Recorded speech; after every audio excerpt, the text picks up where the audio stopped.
নাক চেপে ধরেই ঢুকতে হয় শহরে। জীবননগর থেকে দত্তকনগর সড়কে তেঁতুলিয়ার বারভাঙা এলাকায় ময়লার ভাগাড়ে অতিষ্ঠ জনজীবন। চুয়াডাঙ্গা প্রতিনিধি মুনাইম হোসেন আইটিভি বাংলাকে জানিয়েছেন, চুয়াডাঙ্গার জীবননগর পৌর শহরে প্রবেশের মুখেই নাক চেপে ধরতে বাধ্য হচ্ছেন মানুষ। পৌর শহরের প্রধান প্রবেশপথ দত্তনগর সড়কে তেঁতুলিয়ার বারভাঙা এলাকায় পা দিলেই কটু দুর্গন্ধে মুখ ফিরিয়ে নিতে হয় পথচারীদের। কারণ এলাকাটিতে খোলা জায়গায় গড়ে উঠেছে বিশাল ময়লার ভাগাড়। দীর্ঘদিন ধরে শহরের আবর্জনা এখানে ফেলা হচ্ছে, ফলে দুর্গন্ধ ছড়ানো ছাড়াও সৃষ্টি হয়েছে মারাত্মক স্বাস্থ্য ঝুঁকি। এই অবস্থার কারণে চরম ভোগান্তিতে পড়েছেন স্থানীয় বাসিন্দা ও প্রতিনিয়ত চলাচলকারী সাধারণ মানুষ।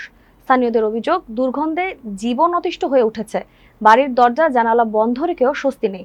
অনেকে বলেন, বাচ্চাদের স্কুলে নিতে বের হলে বমি বমি ভাব হয়। অথচ এই সমস্যা বছরের পর বছর ধরে চললেও প্রশাসন কোনো কার্যক্রম পদক্ষেপ নেয়নি।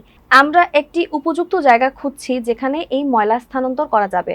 তবে এলাকাবাসীর অভিযোগ, এই ধরনের আশ্বাস নতুন নয়।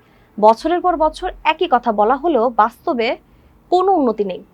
স্থানীয়দের দাবি, অতি দ্রুত ময়লার ভাগাড় অন্যত্র সরিয়ে নিতে হবে এবং শহরের ময়লা ব্যবস্থাপনায় আধুনিক ও পরিবেশ বান্ধব ব্যবস্থা চালু করতে হবে। পরিশেষে প্রশ্ন থেকেই যায়, কবে জীবনের শহরে প্রবেশ করতে হবে না নাক চেপে ধরে।